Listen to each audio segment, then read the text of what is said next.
আমাদের দেশে ইসলামিক কানুন অনুযায়ী পরিচালনা করবেন বা কতটুকু করবেন না সেটা জানতে চাচ্ছি। আরেকটা জিনিস, সাজেশন, যদি আপনারা দল গঠন করেন, সরকার শাসন করেন, দেশ শাসন করেন, তাহলে আমার একটা আবেদন থাকবে,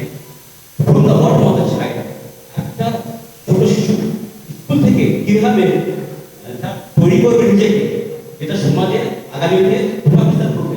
আমি চাই সেরকম শিক্ষা ব্যবস্থা যেন আপনাদের মাধ্যমে। ধন্যবাদ আপনাকে। আপনি জানতে চেয়েছেন যদি আল্লাহর ইচ্ছায় জনগণ জামাতের হাতে রাষ্ট্র পরিচালনার দায়িত্ব দেশ সেবক হিসাবে, জামাতে ইসলামী আইন পুরোপুরি চালু করবে কিনা? হ্যাঁ, কোরআনের যে আইন সেটাই সকল সৃষ্টির জন্য উত্তম আইন, এর চেয়ে উত্তম আইন কিছু হয় না। কারণ সমস্ত মানুষের এবং সমস্ত মাখলুকের যিনি স্রষ্টা, এই আইনটা তিনি আমাদেরকে গিফট করেছেন। আল্লাহর গিফটের চেয়ে ভালো গিফট কি আপনি দিতে পারবেন? নিশ্চয়ই।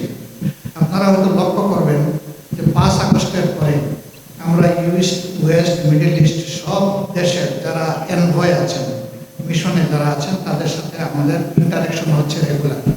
এই বিষয়গুলো তারা জানতে চান, আমরা তাদেরকে খোলামেলাই বলতে চাচ্ছি, এখানে কোনো রাগ ডাক নেই। কারণ আমরা বিশ্বাস করি এর মাধ্যমেই মানুষের কল্যাণ নিহিত আছে, শুধু দুনিয়ার না, আখিরাতের কল্যাণ।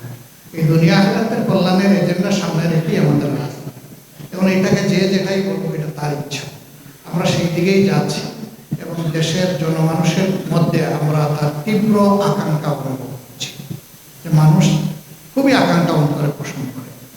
এখন যদি মানুষের মন সেই রকম সেটেল হয়, ইনশাল্লাহ দেশে ভালো কিছু হবে আগামী, ইনশাল্লাহ।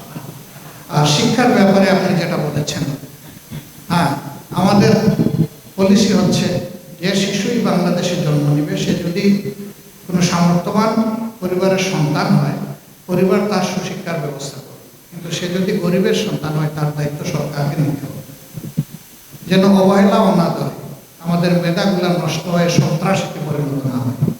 আমি দুঃখিত এই কথা বলার জন্য। সমাজে যতগুলো সামাজিক অপরাধ সংগঠন হয়, তার অনেক বড় হাব হয়ে গিয়েছে এই যে পিছিয়ে পড়া লোকদের বস্তি, এবং এর জন্য we people R responsible for that.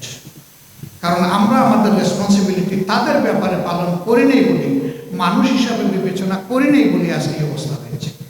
তো সে যখন শান্তিতে থাকবে না, পেটে যখন তার ক্ষুধার আগুন জ্বলবে, আপনি বিশ্বাস করুন আপনার কপালেও সে আগুন জ্বালিয়ে থাকবে। এটা টোটাল সলিউশন করতে হবে। নাম্বার 2, আমাদের বর্তমানে যে শিক্ষা আছে, এই শিক্ষা মানুষ তৈরি করতে পারছে না। আনফর্চুনেটলি এই শিক্ষা থেকে ভালো মানুষ কমই বের হচ্ছে।